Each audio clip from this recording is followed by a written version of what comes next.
हाँ जी।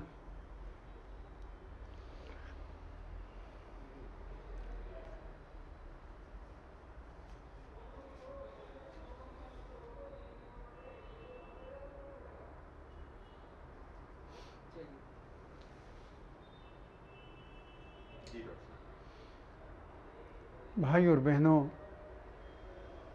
इस यात्रा में जो आनंद मिला उसका मैं वर्णन नहीं कर सकता। ये भी आवश्यक नहीं कि जहाँ जाओ वहाँ अच्छा परिणाम आता था। कुछ स्थान ऐसे भी थे जहाँ शोध की दृष्टि से तो कुछ नहीं मिला, लेकिन जो कुछ मिला मैं उसे भूल नहीं पाता।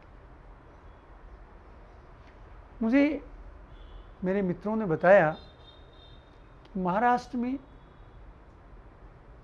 वाई नाम का एक स्थान है जो पौराणिक दृष्टि से और ऐतिहासिक दृष्टि से, शोध की दृष्टि से बहुत महत्वपूर्ण है।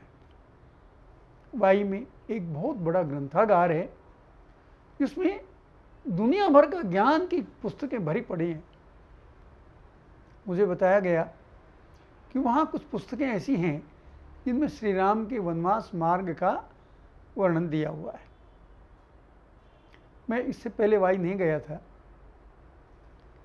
लेकिन वाई देखकर मेरी आंखें खुल गई।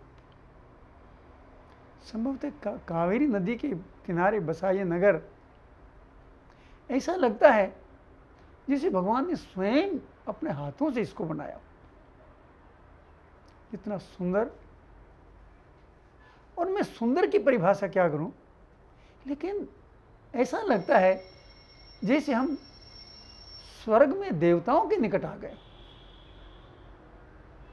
वहां जब मैं गया तो मैंने सहायता के लिए सामाजिक कार्यकर्ताओं की खोज की, और ये श्री राम जी की कृपा है कि जहाँ भी जाता हूँ कोई ना कोई सामाजिक कार्यकर्ता बहुत जल्दी स्वतः ही मिल जाते हैं। उनसे चर्चा हुई, वो मुझे पुस्तकालय में ले गए। मैंने देखा अधिकांश पुस्तकें मराठी में थी, तो मुझे पढ़ने में कठिनाई हो रही थी। तो उन्होंने बताया कि यहाँ एक बहुत बड़े विद्वान हैं, नीलकंठ जी लेले। वो मुझे उनके घर ले गए। जब मैं उनके घर गया, लेले जी को जब ये पता चला कि शोध कार्य श्री राम की वन यात्रा पर हो रहा है, तो भाव विभोर हो गए। पहले तो परिचय के बाद वो आंखें बंद करके थोड़ी देर बैठे रहे। उस समय उनकी आयु लगभग 65 वर्ष थी। ऐसे भाव विभोर हुए जैसे कि उनके घर राम जी आ गए हों। उठकर मेरे पैर धोए उन्होंने। आयु में मेरे से बड़े, मैं शायद तब 45-50 के बीच का रहूँगा, और लेले जी उस समय 65 वर्ष के थे। मैं शर्म से गड़ा जा रहा था। तभी उन्होंने रामायण पर मेरे से विस्तृत चर्चा की।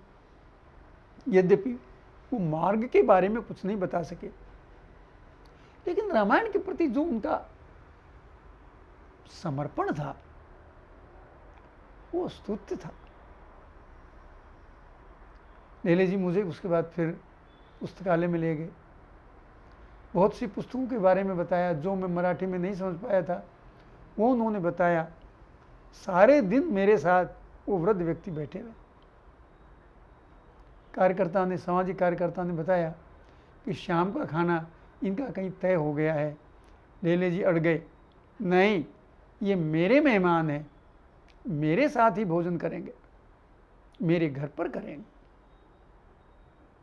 उन्होंने कहा, लेले जी आप घर में अकेले रहते हैं, आपके घर कोई स्त्री नहीं है जो भोजन बना दे, तो आप छोड़ दीजिए, ये वैसे आपके घर सोएंगे, लेकिन भोजन कहीं जहाँ तय है वहाँ कर लेने दीजिए। लेले जी नहीं माने। उन्होंने पड़ोस से एक महिला को बुला के तरह तरह के व्यंजन बनवाए और मुझे बोले कि अब आप भोजन पाइए, प्रसाद पाइए। मैंने कहा, लेले जी आप भी साथ लीजिए। बोले नहीं, पहले मेहमान को भोजन अपने हाथों से करवाऊंगा। भोजन परोसकर वो पंखे से हवा करने लगे। मैं सच बताऊं, शर्म से गड़ा जा रहा था कि आयु में मेरे से बड़े इतने विद्वान आदमी ये मेरे साथ क्या कर रहे हैं। लेकिन लेले जी को तो मानो पता नहीं क्या उन पे एक भाव सवार था। मैंने लाख बार मना किया, लेले जी हाथ जोड़कर कह रहा हूं ऐसा मत कीजिए, मैं तो आपके बच्चे के समान हूं। बोले नहीं, आप राम जी के दूत हैं, राम जी ने मेरे घर आपको भेजा है। बंधुओं, मैं वो वर्णन नहीं कर सकता जो लेले जी के भाव थे। अंत में उन्होंने भोजन के पश्चात दक्षिणा दी। मैंने कहा मुझे आशीर्वाद चाहिए। बोले नहीं, आशीर्वाद के योग्य में नहीं हूं। और तब मेरी हालत क्या रही होगी जब चलते समय उन्होंने मेरे दोनों पैर पकड़ लिए और रोने लगे। बोले मेरा ऐसा भाग्य कहां कि कोई रामदूत मेरे घर आए। बंधुओं, मैं तो सामान्य ग्रस्त हूं, मैं अपने आप को इस योग्य नहीं समझता था। लेकिन जो एक राम भक्त ने अपने विचार, अपने भाव जिस तरह से व्यक्त किए, मुझे आज भी लगता है कि मैंने ऐसा क्या किया होगा, लोग मुझे ऐसा क्यों समझते हैं। लेकिन मैं विवश हूं, मैं ऐसे लोगों को समझा नहीं पाता। और मैं एक विचित्र सा अनुभव लेकर लेले जी को प्रणाम करके वापस आ गया। मैं आज तक नहीं समझ पा रहा कि लेले जी जैसे विद्वान व्यक्ति